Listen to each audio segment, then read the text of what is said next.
Okay, hello everyone.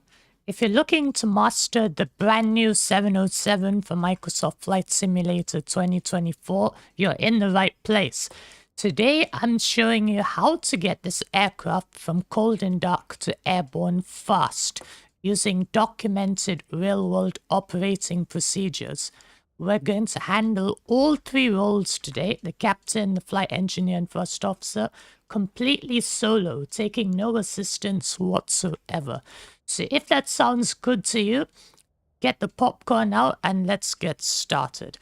Right, so today is a special trip today in the Air Force One 707, which gives me the vibe of get off my plane. Okay, so let's get started at once. We are at Andrews Air Force Base, and yeah, let's apply the power.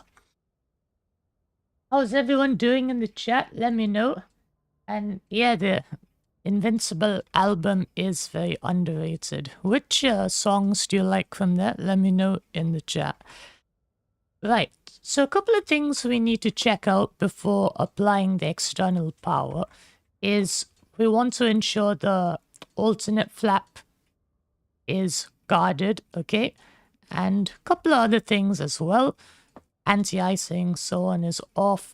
And basically, when the cold and dark by default, throttles are idle, start levers are cut out, and yeah, weather radar's off, transponders off as well. Coming over here to the flight engineer's deck, the hydraulic AC pumps, they're off. We want to ensure that. Passenger oxygen is set to norm. We don't want to drop the masks as we, apply the power. And yeah, let's get started. So coming over here to the flight engineer, or as I'd like to say, second officer's flight deck, we're going to check the battery volts. 24 volts minimum. 24 volts ideal, 22 volts minimum. So battery on, like so. We don't have any external power available, so let's get the APU started. So APU master, APU fire test first. And now APU master set to start and on.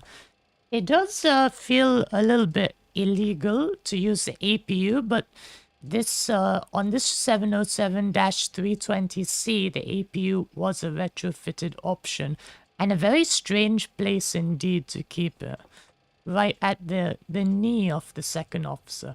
So we're just waiting for the APU to spool up right now. I'm going to set my AC meter to APU. There we go, it's already online. And now I'm going to close the APU generator. There we go. And now the APU generator is powering the sync bus. Right, let's get the galley power on. And let's proceed on with our cockpit flows. So let's come over here to the overhead panel. Let's start with the captain's area first. Let's turn on the master radios, okay? And yeah, let's do a little overhead panel flow. All the starter engine start control switches are off and guarded. Emergency flaps, as we discussed earlier. And yeah, let's come over here. Windshield wipers set to park. Anti-skid is on and guard is closed.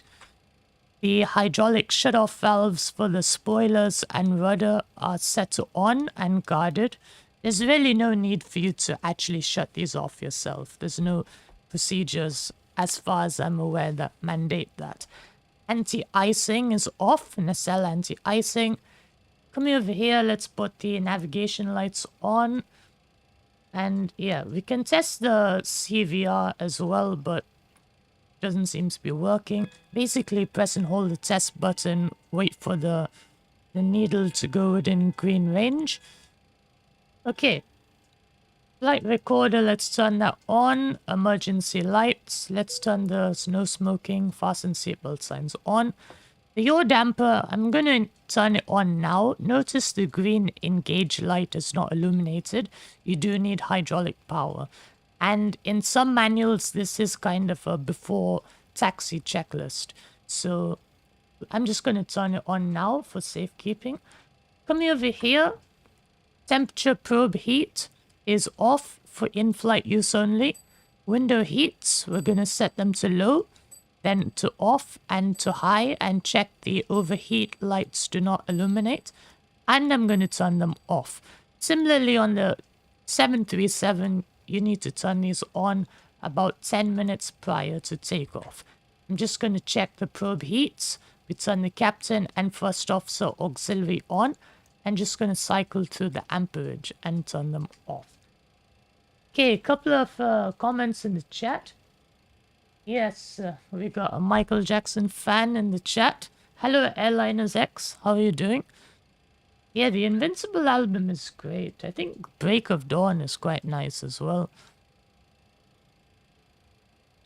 Okay, so that's the overhead panel done.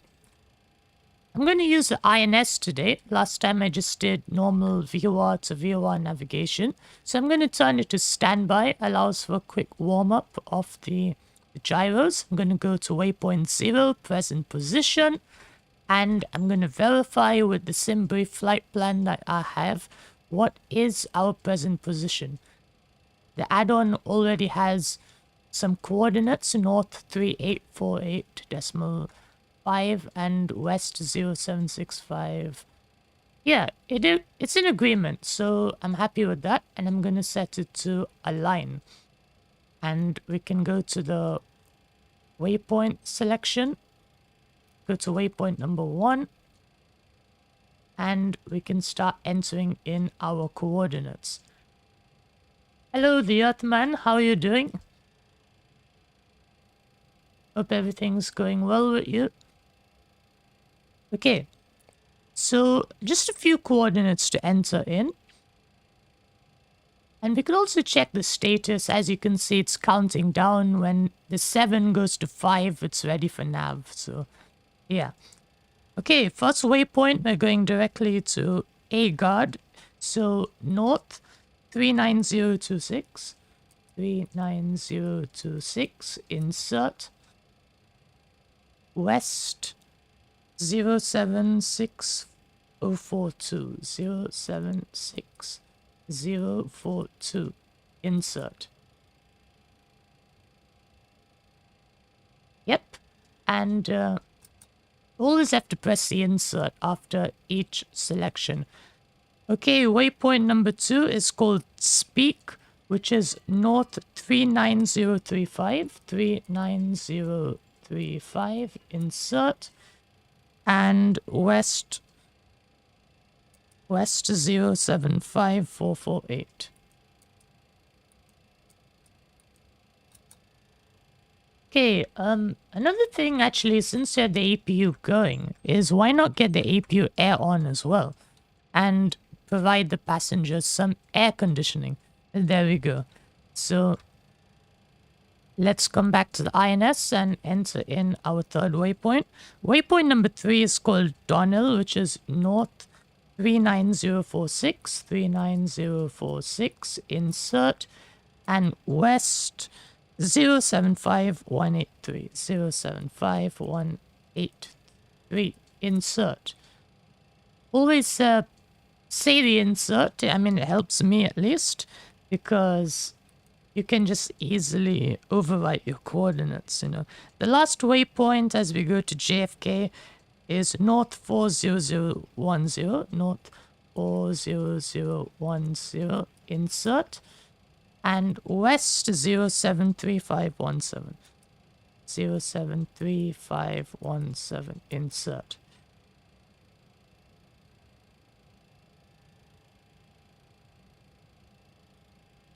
Yeah, there's currently a debate in the chat about which Michael Jackson song is good. They all definitely have the good tunes to them, you know. Let me know all your preferences in the chat, okay? Okay, so just really quickly checking our waypoints. North 39026, west 076042, waypoint 1. Waypoint number 2 is Speak, north 39035, west 075448. Waypoint number 3 is Donnell, north 39046, west 075183. And waypoint number 4, Cameron, north 40010, west 073517. Okay, that's all good. And let's continue on with the captain's checks. So let's test the fire detection loop, the discriminator. Now we're going to do the fire test. Hold it down long enough, and then you should actually press bell cutout while having this held, and observe the bell obviously goes off. And if you hold it long enough, according to the manual, the wheel well fire light should come on, which it doesn't. So this add-on needs to improve itself. And yeah, coming down over here, we're going to do the Mach airspeed warning test.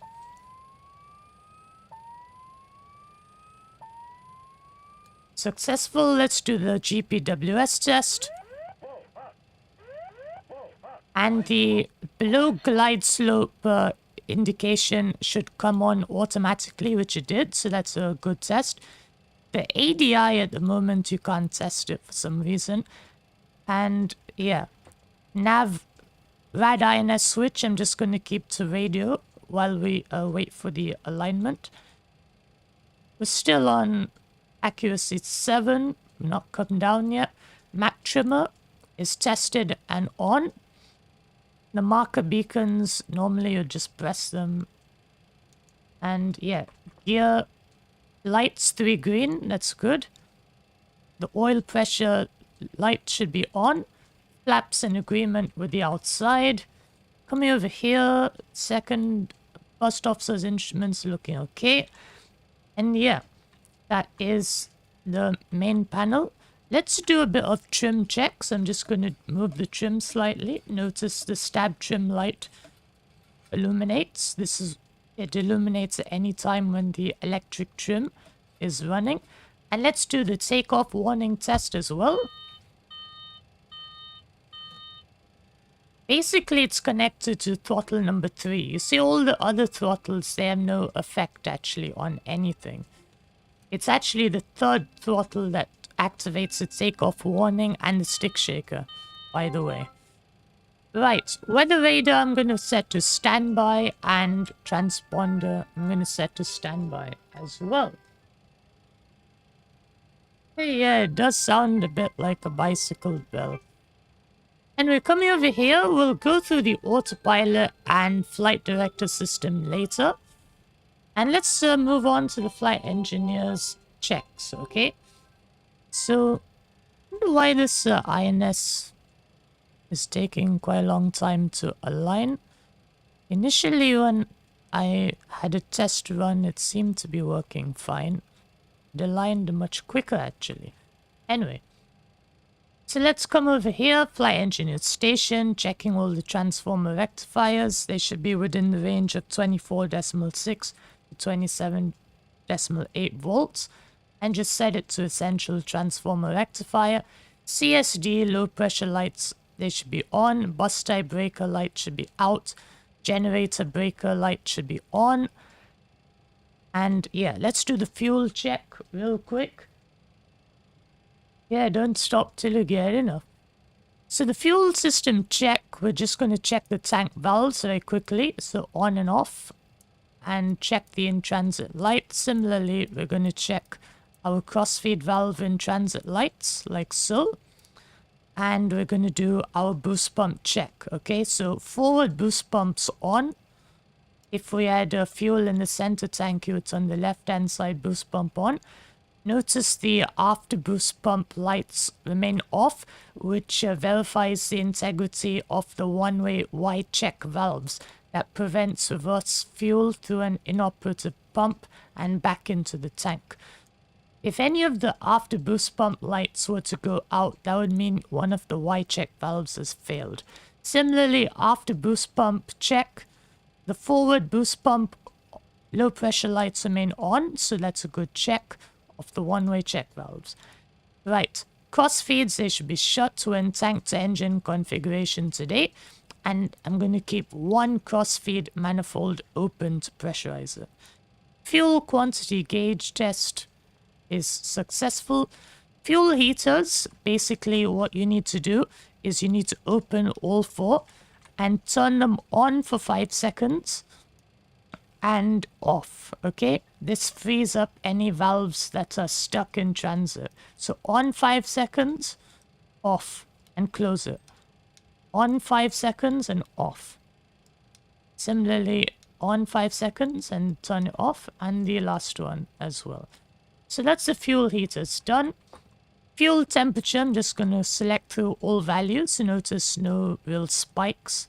Just set it back to engine 1. And yeah, you want to be starting this plane. Yeah. Right, hydraulic checks. I'm going to turn on an auxiliary pump. Notice brake pressure is increasing as well. Over here on the first officer's side. And rudder pressure as well. And similarly, we can shut it off, test aux pump number 2, and use it to pressurize the utility system as well. Like so. The interconnect valve should be shut anyway for normal operation. Hydraulic fluid shutoff valves for engine number 2 and 3 should be open and guarded. Engine vibration test, let's do that real quick. Do it for the turbine as well. And fuel flow resets, let's do that. Engine oil quantity, let's check the gauges. Like so. And coming up over here, we're coming to the pressurization section. I'm just going to set the airfield elevation, which is 271 feet. The altimeter, barometric correction. I'm just going to check real quick the travel of the outflow valves by setting it to manual mode.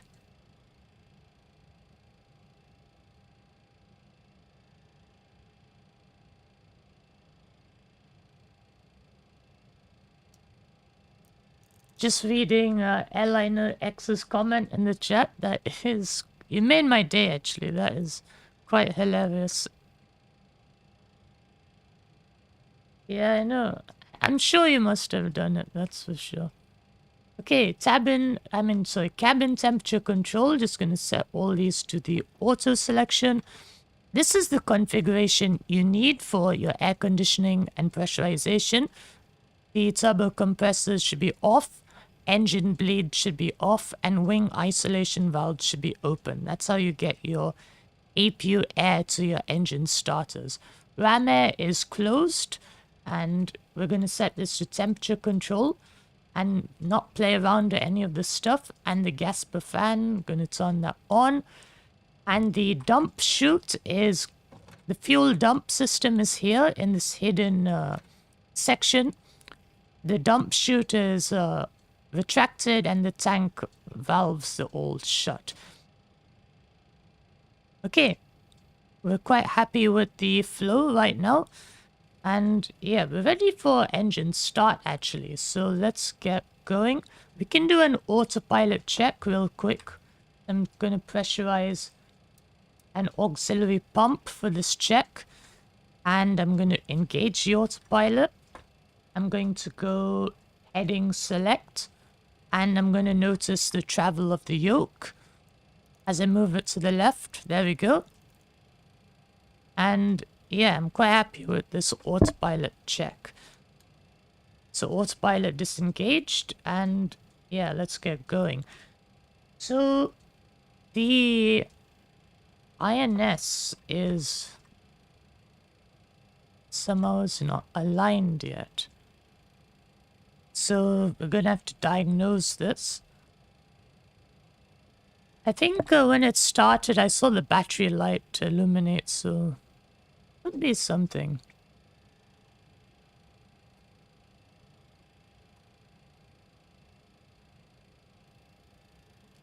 So let's see.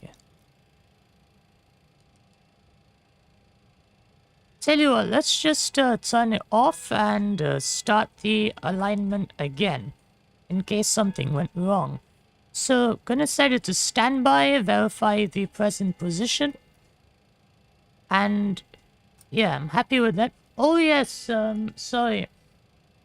The insert, you have to press insert. Because the sun was on the screen, I didn't see the insert glowing. So present position is verified. I've inserted it. And now I can set it to align and we'll notice this countdown happening at a faster rate.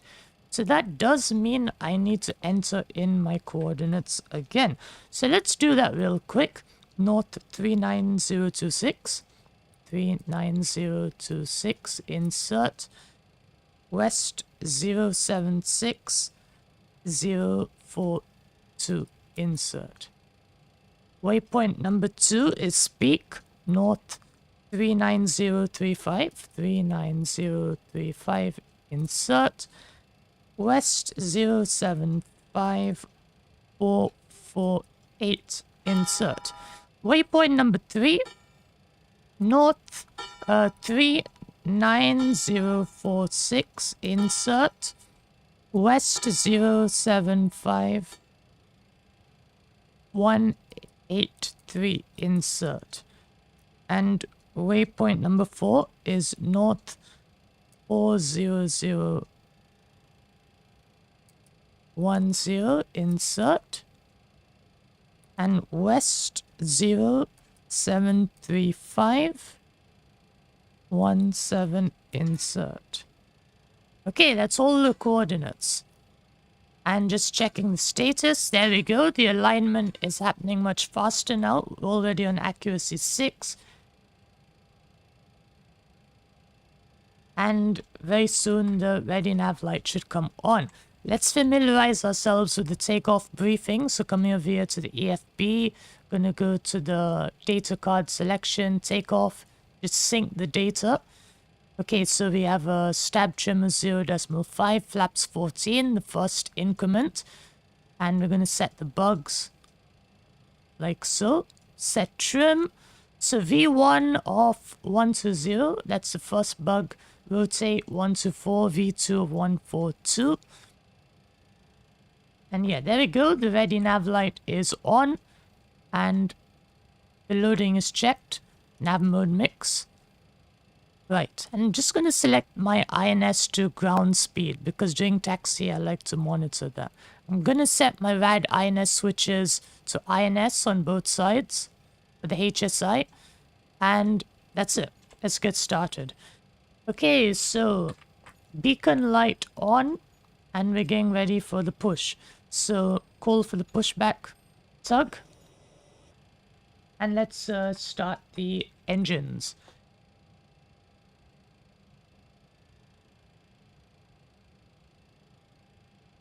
Oh dear, Airliners X, what's going on with your cat? He seems to have done something. There's stains of blood on the floor, isn't it?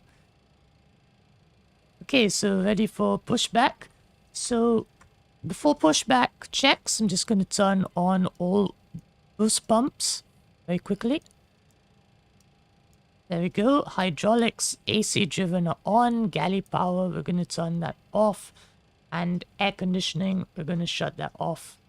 And now we're ready for engine start. So let's do the pushback. Okay, engine starters, we're going to turn all of them open. Open the guards, and we're starting engines 3, 4, 2, 1. Let's get the flight director on. The nav mode as well. Set an initial pitch. Okay, lever to start. 15% N2. So basically, when we go lever to start, that energizes the ignition system. And then at 40% N2, we're going to notice starter release. And at 50%, we're going to go lever to idle. Okay, let's stop the pushback here. Very clump. Lever to idle.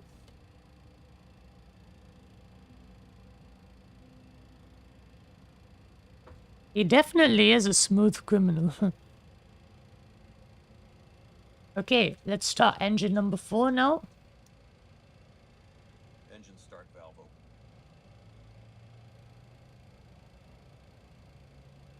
Engine start valve is open. Coming up on 15% N2. N2. Lever to start. Lever to start. Let's also set our altitude reminder to 10,000 feet. Oil pressure rising.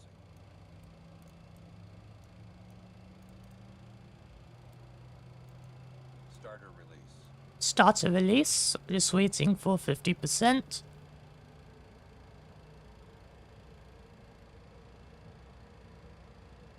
N2. Lever to idle. Lever to idle.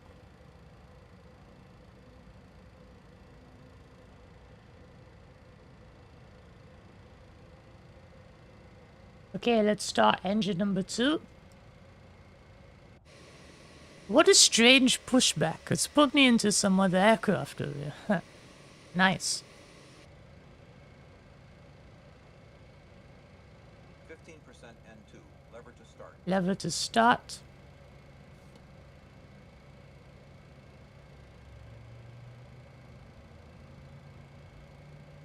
Oil pressure rising.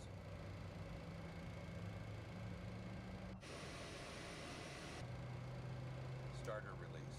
Starter release.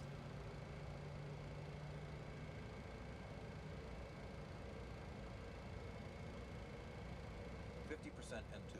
Lever to idle. Lever to idle. And finally, engine number 1. Engine start valve open.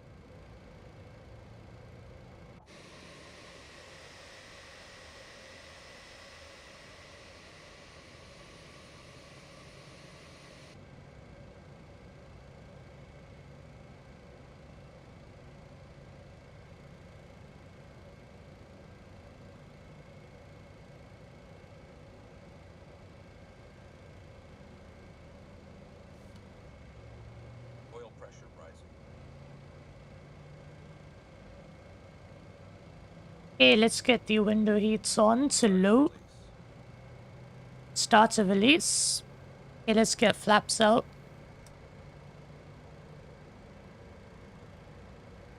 50% N2.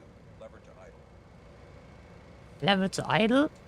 And that is the end of the engine start procedure. So closing all the guards. And yeah, let's get the probe heats on as well.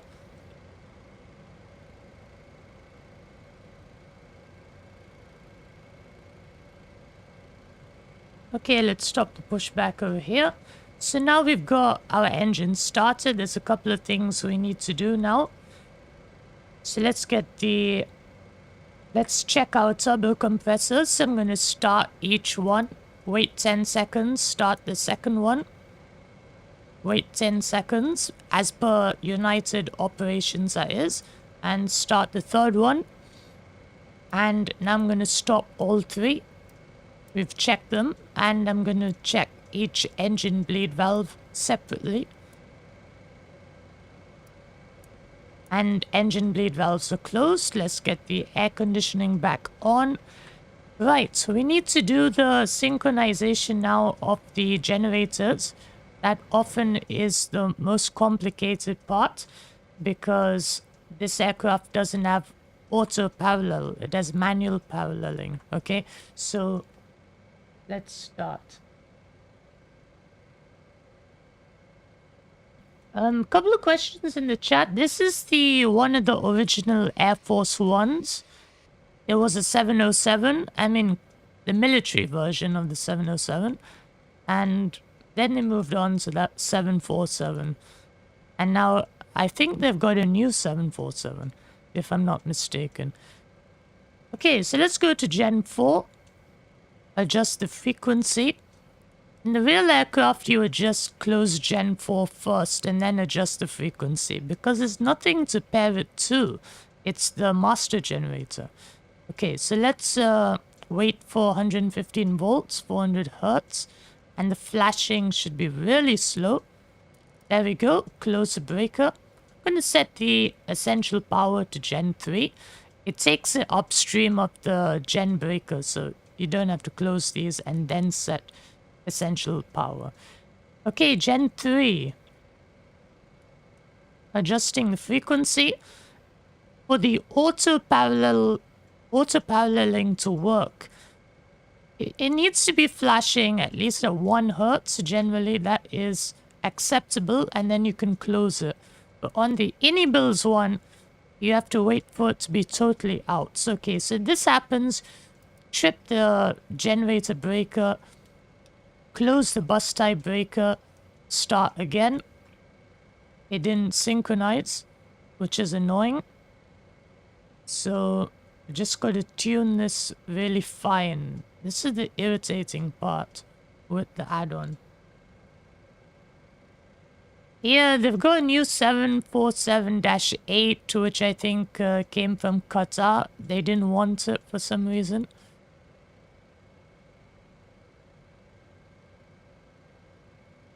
Okay, the flashing is... Again, it didn't work. Although I did find a workaround the other day of just closing the bus tie breaker, and yeah, that won't work. So you got to trip it, close it, start again.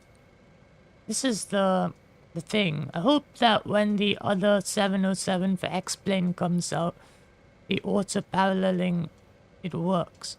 Okay, let's close it. Still didn't work. Looks like doesn't want us to do it. Let's try a slightly different variation.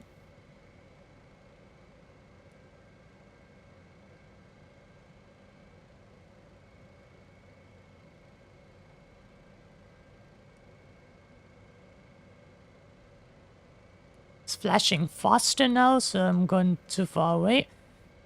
It's important to note that the left-hand side light is the A phase. The voltage shown over here and frequency is sourced from the B phase. Okay, I don't really care anymore about synchronization. Let's try Gen 2, see if there's any luck with that. It just refuses to synchronize. On the real aircraft, it would have synchronized.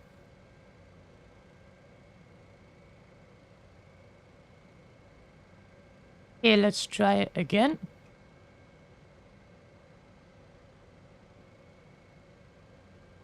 There we go, Gen 2 is synchronized, and now Gen 1.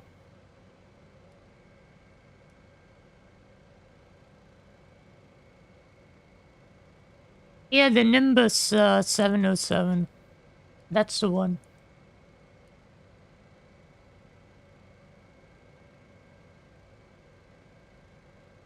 So, I'm a bit confused, Airliners X. Which 707 you prefer? This one in terms of looks or the X-Plane one?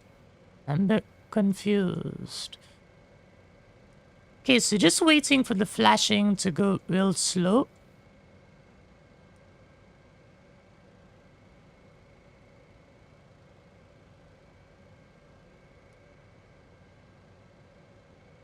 We're nearly there. There we go. 3 out of 4 gens have synced. Let's try gen number 3 again.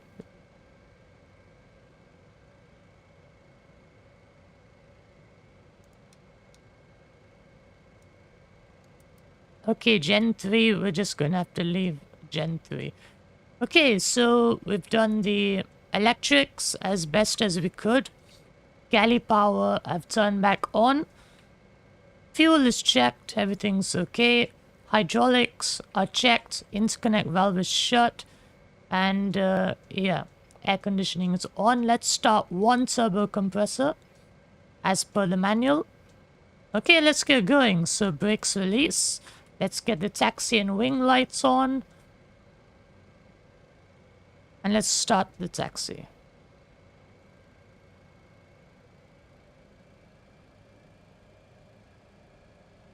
Yeah, the X-Plane one isn't out yet, so we don't really know how good it is. Certainly looks good, that's for sure. But this one also looks real good, you know. They've improved the textures a lot with this plane.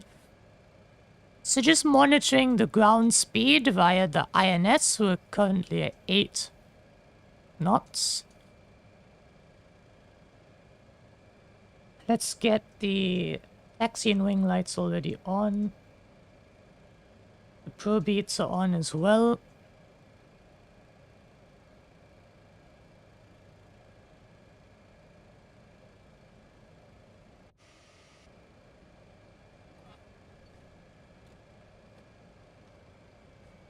So now we're just going to taxi over to runway 01 right.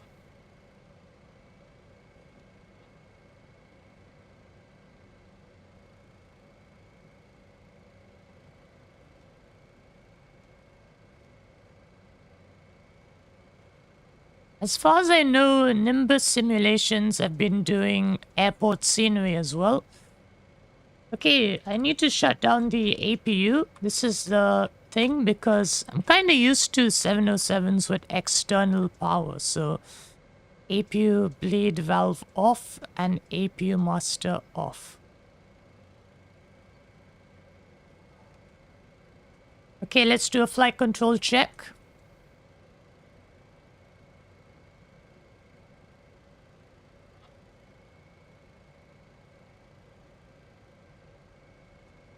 And as you know, the 707 primarily uses servo tabs. It doesn't actually use the, powered flight controls. It does have a boost for the rudder, but the other flight controls are like, in the MD-80, where you have a small kind of servo tab that moves in the opposite direction so that it induces an opposite movement of the main controls.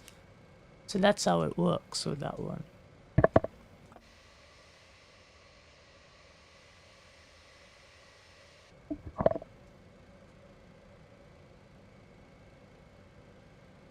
Okay, so we're getting ready for takeoff. Let's get the landing lights extended.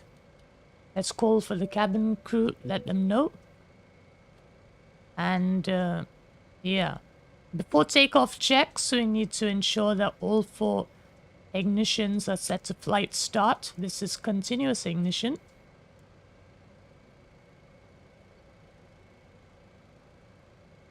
And I'm going to arm the water injection system.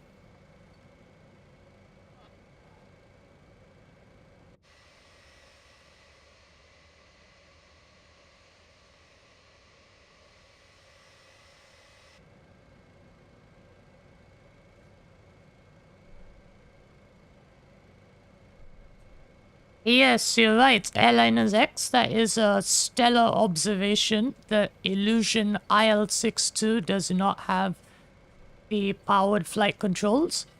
It uses the similar thing, the servo tabs. Okay, so let's put on brakes. Let's do a real quick check. So before takeoff checks, already done the flight start. Let's get the strobe on as well. And let's get the taxi and wing off now. No longer needed. And yeah, flight engineers panel, everything is okay. Okay, let's apply takeoff thrust.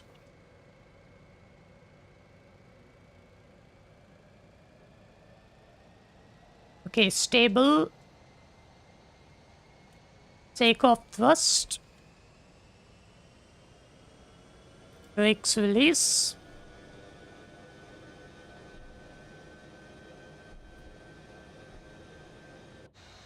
Look at all the smoke. 80 knots, cross check.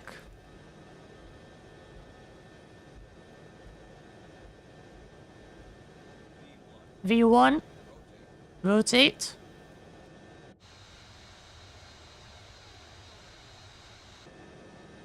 Positive rate, gear up.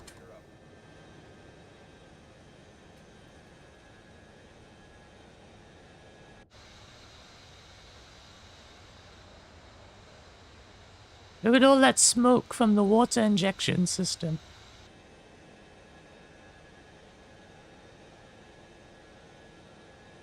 Okay, gear up. Let's start another turbo compressor for good measure.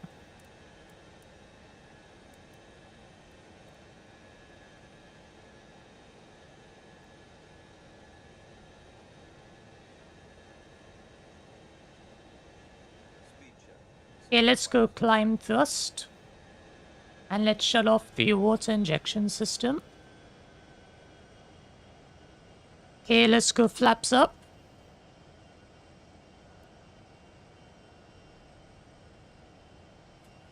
Now we're gonna accelerate to 250 knots. Flight director is in nav mode, so we're good, following the INS.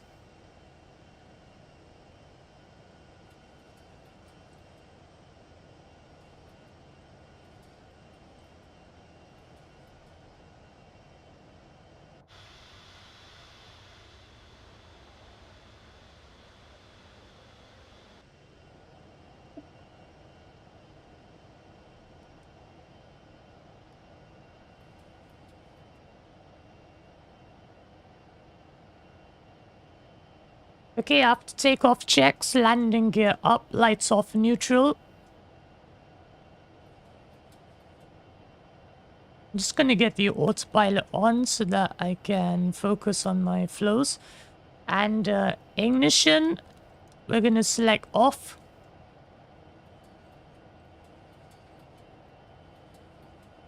Flaps are up. And yeah, let's set the transponder on as well. And go mode C. And yeah, let's sort out the pressurization. So now that we've unstuck, we're at a stable rate of climb. I'm going to set our cabin cruise altitude of 25,000 feet. But on the add-on, the manual from the add-on, it says that set 2,000 more feet. Okay, so if we're climbing at 25,000 feet, set 27,000 feet. And let's start the third turbo compressor.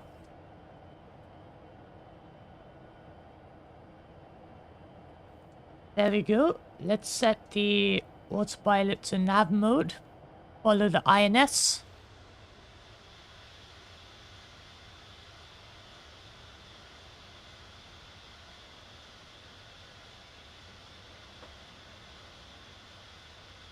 Yeah, I know what you mean, Airliners X. And the water injection system basically is used for takeoff, and once you set climb thrust, then you can shut it off. On this aircraft, there's no limit to the water injection system though. There's no, like, you know, it'll deplete or anything. It's just... Okay, 1,000 feet to go. Let's also set our bugs. So right now we have a maximum continuous climb of EPR of 1.69.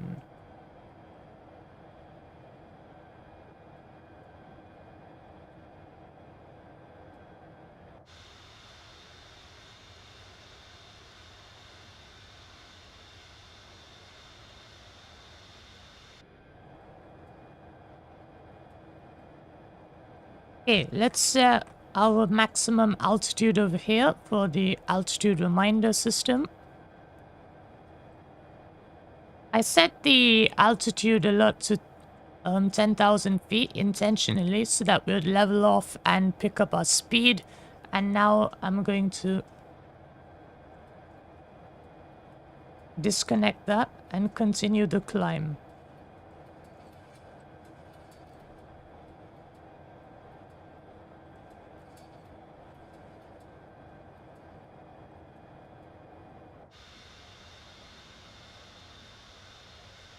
So we have a really basic climb system. It's just up and down. There's no vertical speed or IAS hold.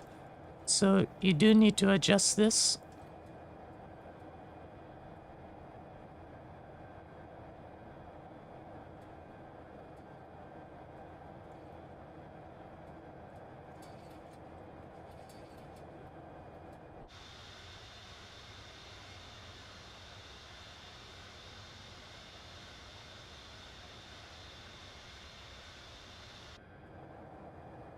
Okay, so comments in the chat.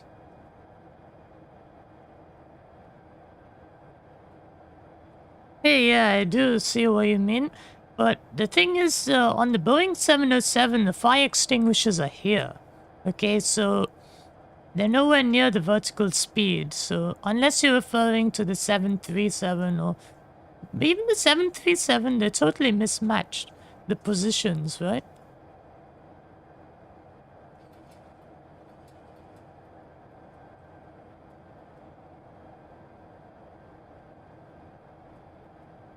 At 18,000 feet, our transition altitude, I'm going to go back to 29 or 902. Let's retract the landing lights as well.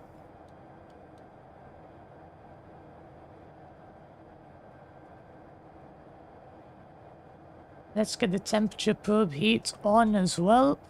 And we can safely turn off the fasten seatbelt signs. We're going to keep the no smoking on for obvious reasons.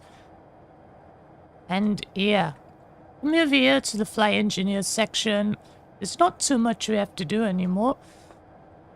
There is, you can turn off one of the AC pumps. You don't need both on, as far as I'm aware. This is the standard setup. The turbo compressors, they should be operating and supplying the pressurization. As you can see, we've got duct pressure, and this is the pressure upstream of the packs, and this is downstream, and you can see we're in the green range. So pressurization is doing okay. And the air conditioning is on. Engine bleeds, they should be off unless you're using them to supplement the pressure. And there are certain combinations in the manual as to how much engine bleeds you should use at any one time with the turbo compressors. Okay, so there was one YouTuber I saw, you know, like one of the top YouTubers, he just turned on all 4 engine bleeds after start. That is not the correct procedure, okay?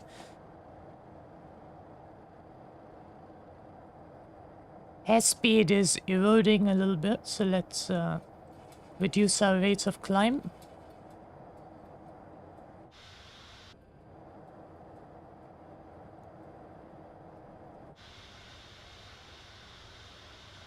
Hello, Andrew Plains. Hope you're doing well.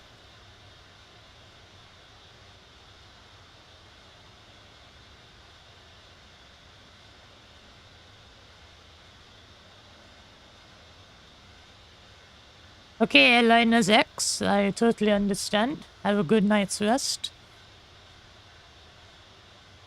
Have a good one.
Yes, basically the rules of turbo compressor and engine bleeds needs to be regulated carefully. According to the manual I have, between flight level 150 and 320, which is 15,000 feet and 32,000 feet, the recommended is 2 turbo compressors as a minimum plus 1 engine bleed if the pressure gets too low. And above 40,000 feet, then it goes higher. I think it goes to, where was it? 2 turbo compressors and I think 2 engine bleeds. I'll have to check that. But we have 3 turbo compressors, so we're fine. engine bleeds, you need to be really careful because you don't want to turn them on and overheat your system, and they vary directly with thrust, and you shouldn't be using too many turbo compressors and engine bleeds at the same time. So basically, yeah.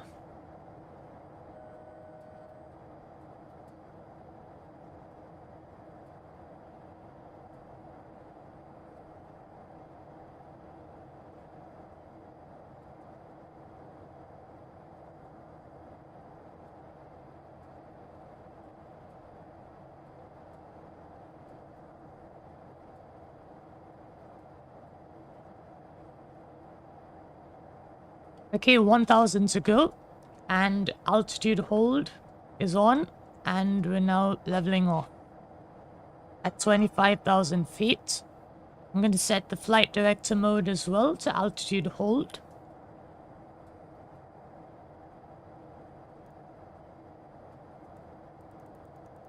And let's set the yellow speed bug to about 300 knots. Let's target 300 knots as our cruise speed. And we can see the fast slow indicators. And I'm going to pull back on the thrust. We're in level flight now, so there we go. The fast slow indicator should be in the center. When it's centered, it means you're directly maintaining your speed, okay?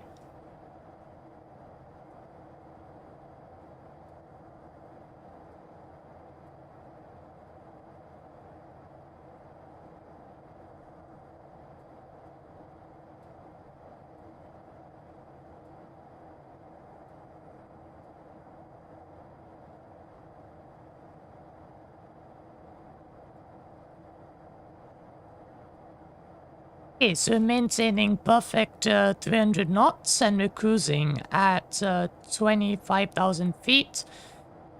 And we can see the INS over here, distance and time. We're between waypoints 2 and 3 now. And the distance is 8 nautical miles, and the time to the next waypoint is 1 minute.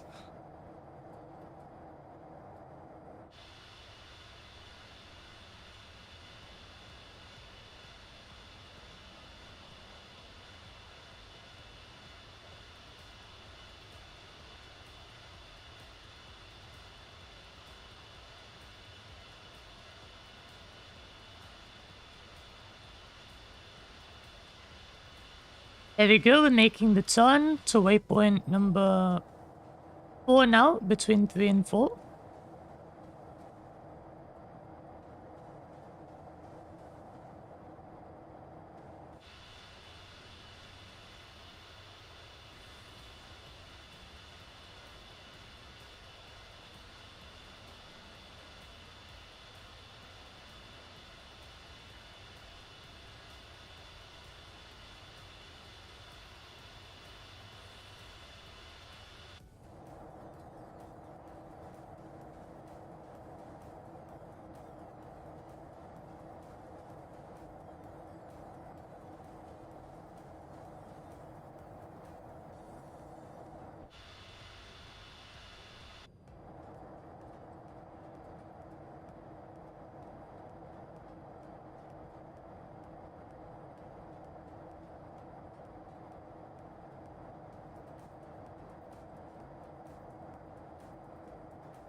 Okay, so tell you what, why don't we have a cabin tour? So while we're just doing nothing at cruise. So let's go into the cabin. So this is a combi aircraft variant. So the first part is actually cargo. You can see we got some high quality lavatories, or maybe changing rooms. Actually, yeah, the first one is a lavatory, the second one is empty, so I don't know what that is. Could just be a changing room or something. Got 2 seats over here. You can see the engines also, quite a nice view. The two JT3D-7 turbofans. And we do have some galley equipment over here. This is where you can control your cabin lighting. So the lounge, the lavatories, etc. So if you make them bright and let's enter into the cabin, we'll see how it looks. Okay, so we're gonna go through the door. So the first part over here is the cargo section. You can see it's a combi aircraft. And yeah, so if we follow this door down here, open sesame, enter in, and there we go, we're into the cabin. So quite a nice seating arrangement. We've got 6 abreast seating, and the first row we actually have 2 and 2, so 4 abreast seating.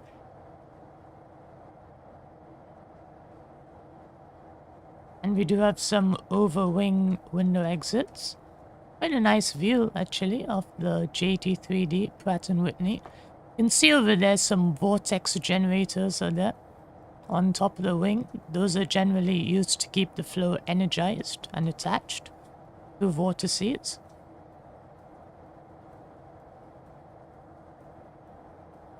That's very nice to hear, Andrew Plains. You're getting a VR headset. Is that going to help with the flight sim experience, or is it for another game?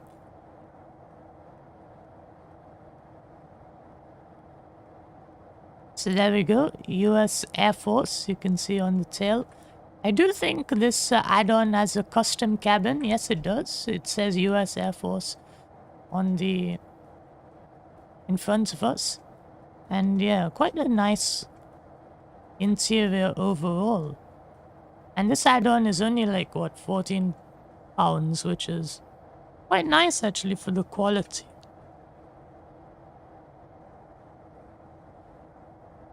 So we have some more lavatory controls over here, lighting. Let's see if this actually does anything to the cabin. Let's set it to the bright section. There we go, some nice lighting is there, I think.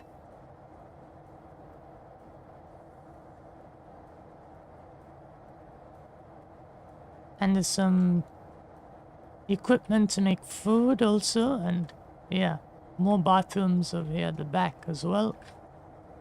A really small peephole over here to look outside. Very interesting. I wonder how you open this door. Or is it actually modeled? That'd be quite nice. There's actually a procedure in the manuals I have from American Airlines. If there's smoke, you can crack open these doors, but you need to be at 10,000 feet and 240 knots for it to work. If you recall South African Flight 295, the Helderberg Boeing 747 Classic, which had smoke, that also, in a desperate attempt to dissipate the smoke, they slowed down to about 10,000 feet and were able to crack the doors open slightly to get the smoke out.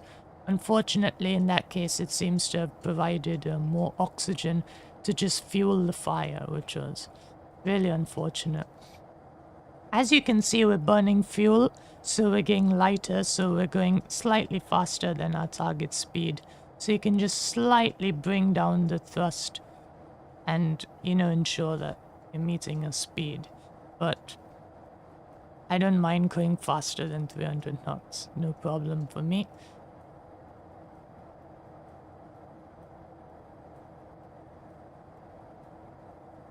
Yeah, you know this crash? The Earthman?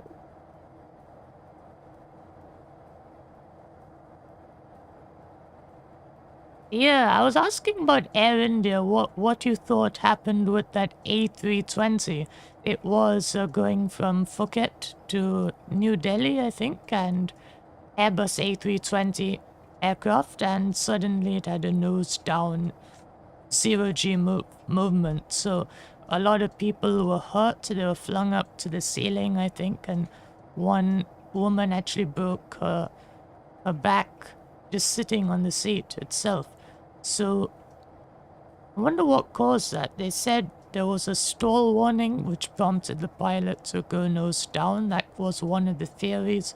But more disturbing item came out saying there was a triple hydraulic failure, which is strange because a triple hydraulic failure on an Airbus A320 is virtually unheard of. I don't know if that has ever happened, and as far as I know, it hasn't. And the reason is the hydraulic systems are totally independent, right? You've got the yellow hydraulic system on the right-hand side, which is powered by engine number 2, and you have the green system on the left, powered by engine-driven pumps for engine 1, and you have the center, the blue hydraulic system. So sorry, the yellow on the right, the green on the left, the blue in the center, which is electric. And you do have power transfer units as well. So how could all 3 hydraulic systems have failed is something strange and quite alarming, actually, if you go to see.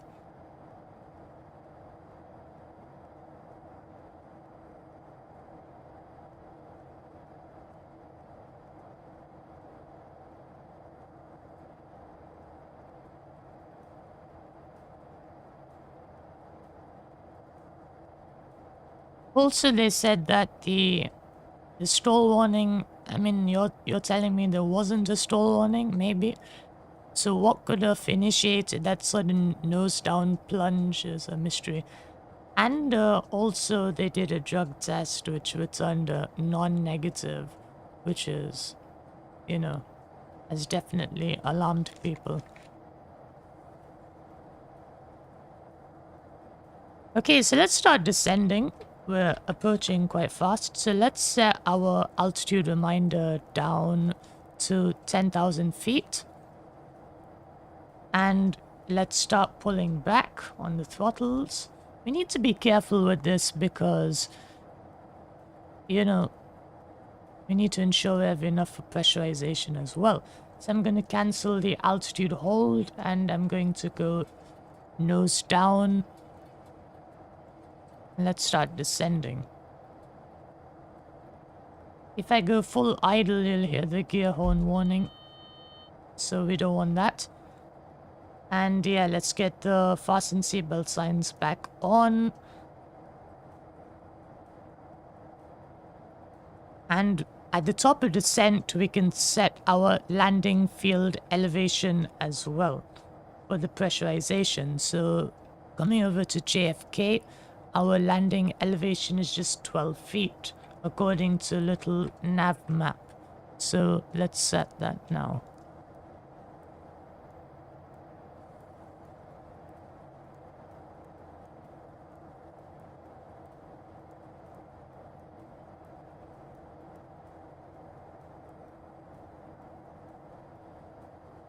There we go. We can add a bit of speed brakes to hasten our descent.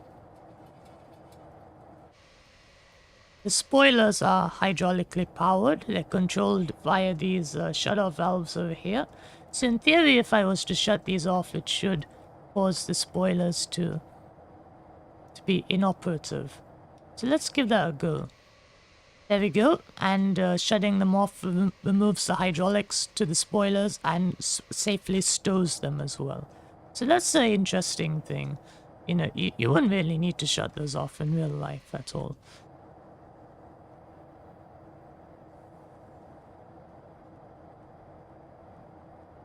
Yeah, thank you, Earthman, for your kind words. We're approaching the 1K mark of subscribers very soon.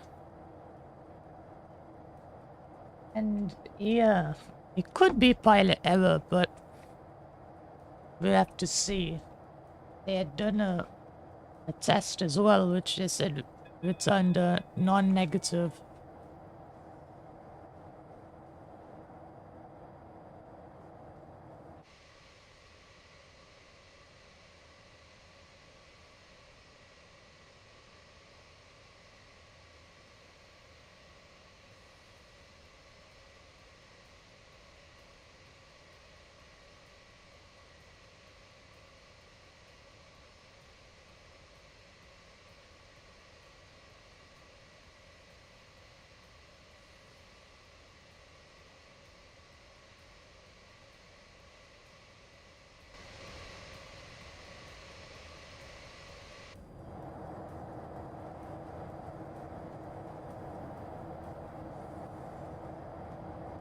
Hey, we got the alert showing and not entirely convinced we're following our nav path anymore.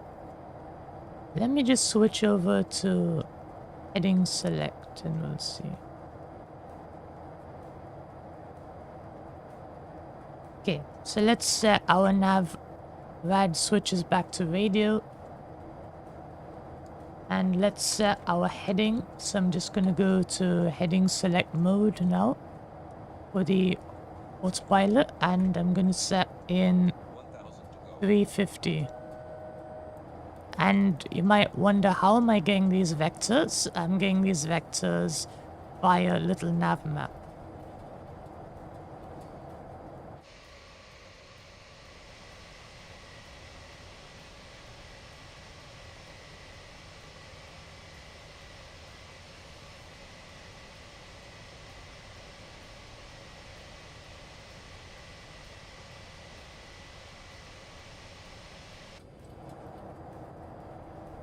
Okay, so we leveled off at 10,000 feet and we're slowed down to 250 knots.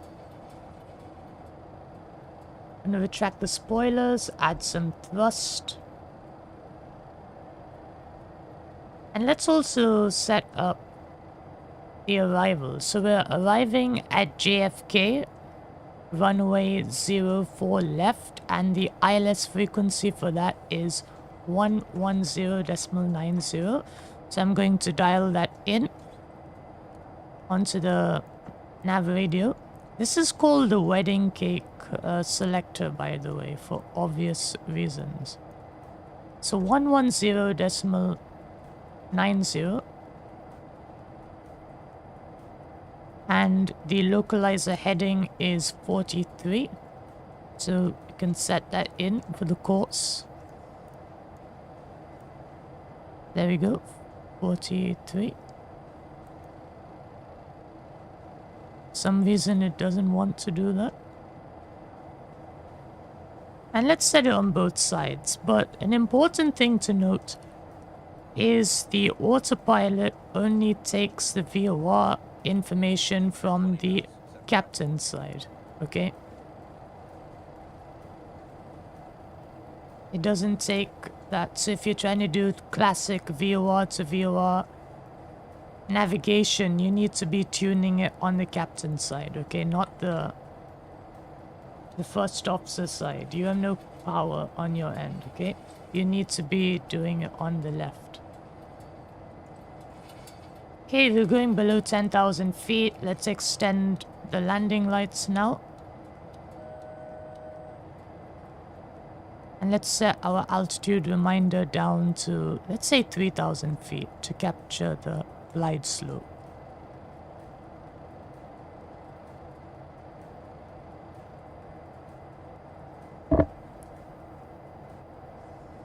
It's going to reduce our thrust. We don't want to bust 250 knots.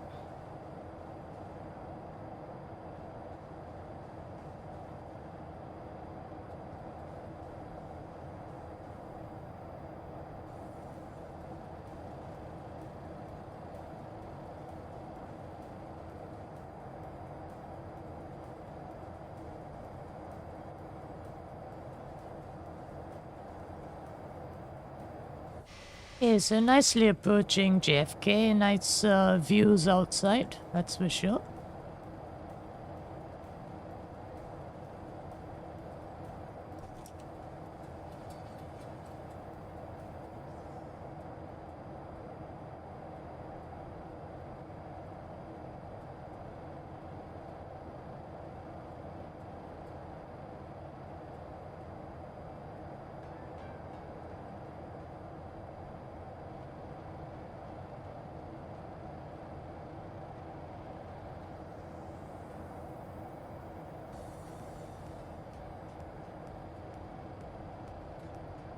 So I just wanted to cover something quickly about the fuel dump procedure. I don't know why, but when we were on the ground, I didn't get a chance to. So basically, it's over here. It's hidden.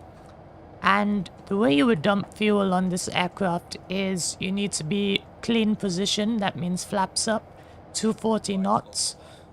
in the clean config, and then you'd extend the dump chute, wait about 20 seconds for it to extend, and then just open all the tank valves and let gravity do the rest.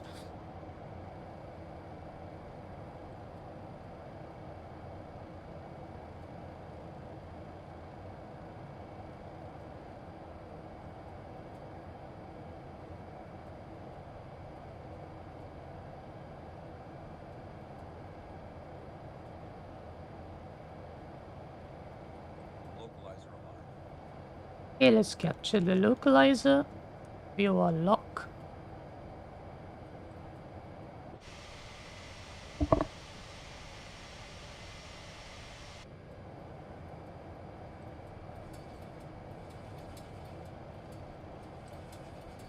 Okay, we swerved too steep there, so let's go back on heading select. And let's manually intercept the localizer.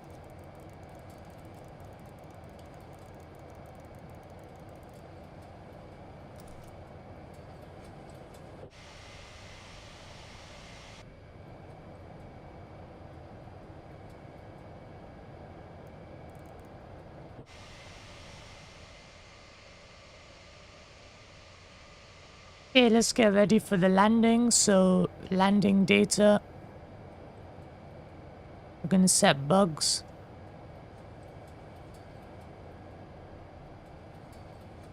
Okay, let's go gear down.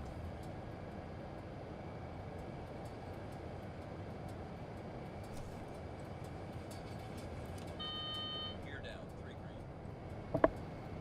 Gonna set my first notch of flaps. 195 knots, set flaps 25. Set flaps 25.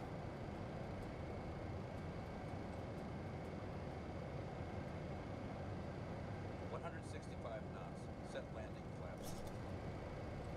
Okay, let's set landing flaps. Flaps 50. And, okay, we're definitely not on the localizer.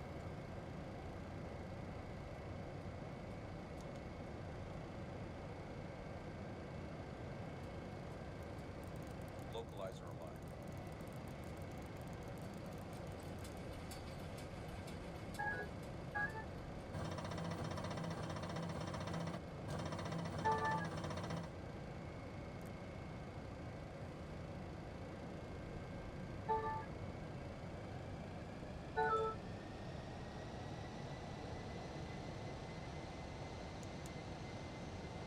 Sometimes just better to do it yourself. By the time you figure out where you're going, already overshot.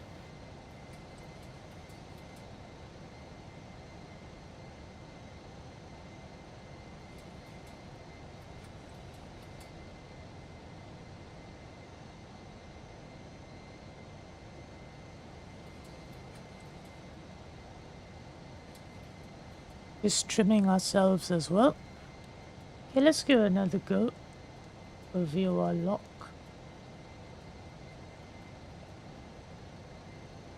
Okay, and before landing checks, we got to engage all our ignition to flight start.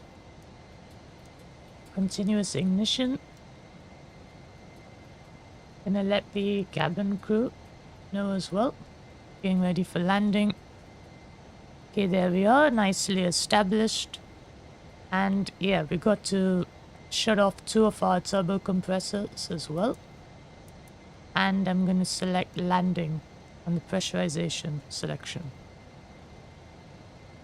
Okay, nicely on the localizer, coming up on the glide slope. I'm gonna go GS auto. There we go, we've captured the glide slope.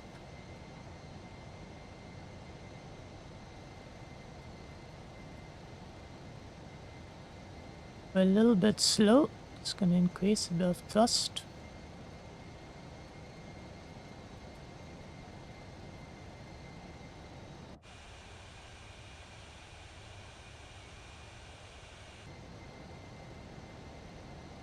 There we go, nicely coming down, glide slope. Also, the go around EPR of 1.79 is set. Let's set a different go-around altitude as well.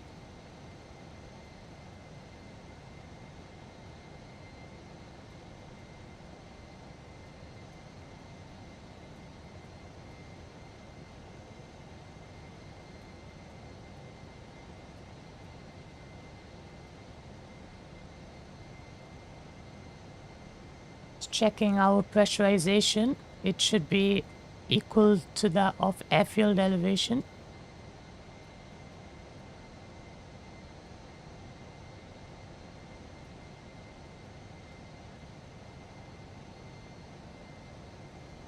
And as you know, we don't have speed brake armed selection, so as soon as we touch down, it's just manual.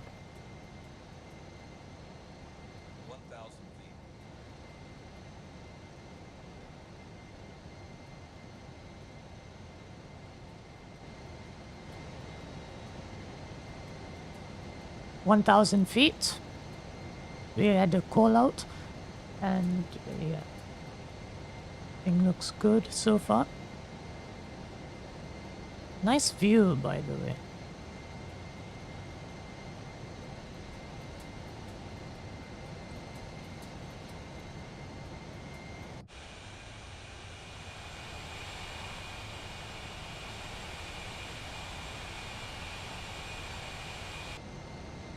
Feet. 500 feet.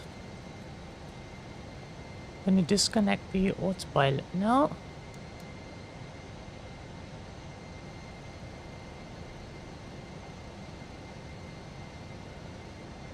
Feet.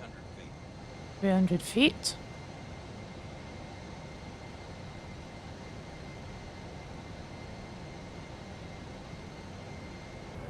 Spoilers up. Reverse thrust.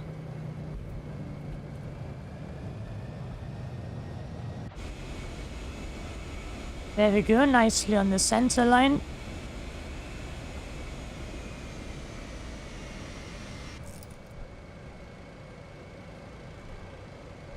Okay, there we are. We've nicely made our landing into JFK. Let's get the runway turn-off lights on as well. Taxi and wing lights on.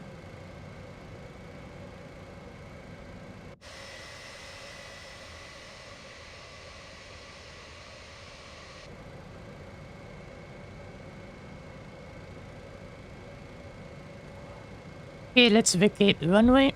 I'm going flaps up. Just gonna clean up our airplane. So let's find a suitable place to park and then we'll call it a day, okay?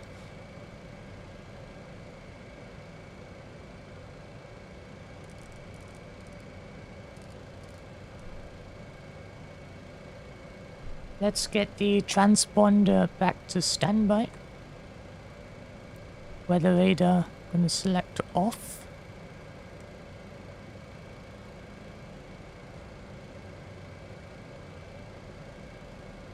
Let's retract the landing lights as well. Okay, after landing we can close the flight start, so we don't need that anymore.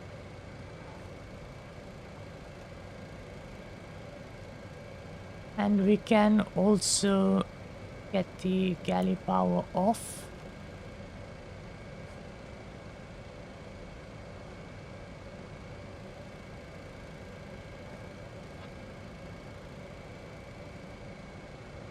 And let's shut the turbo compressor off as well. We can use APU instead. So let's get the APU started.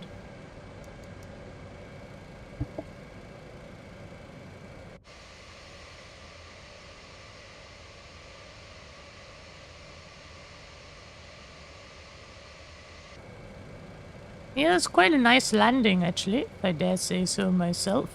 Nice center line landing. And basically the trick of getting this to work on the 707 is to flare at 30 feet.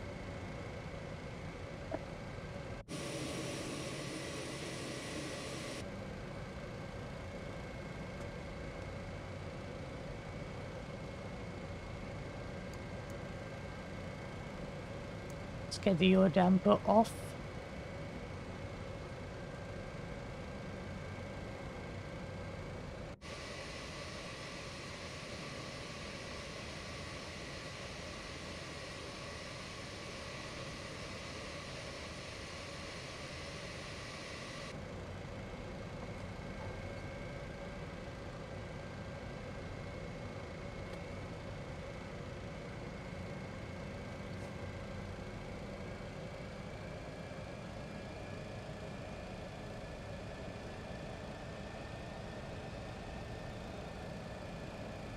Okay, so where should we park? Should we go next to this United 737 Max?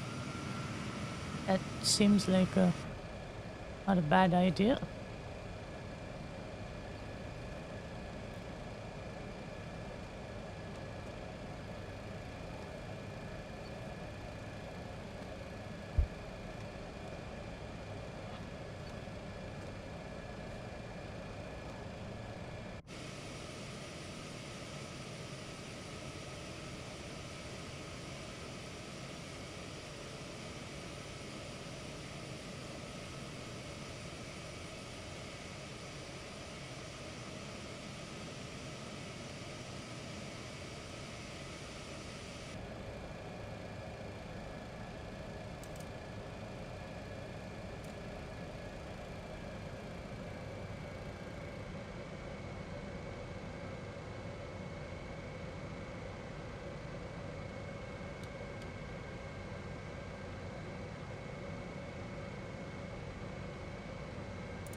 Okay, so I just realized I was on mute, so just wanted to say goodbye to everyone who was on the stream. Thank you for watching, and do subscribe to the channel for more aircraft masterclasses based on the real aircraft operating manuals and not just on the the add-on manuals, okay? We go real deep into the systems here. If you're struggling with the Boeing 707 or any other aircraft, there's a high likelihood by now I would have already covered it on my channel. I go through the full operating flows as per the real-world checklists based off real FCOM. So I hope you find that useful, and stay tuned for more 707 and classic jet action. Let me know what else I should fly on the channel.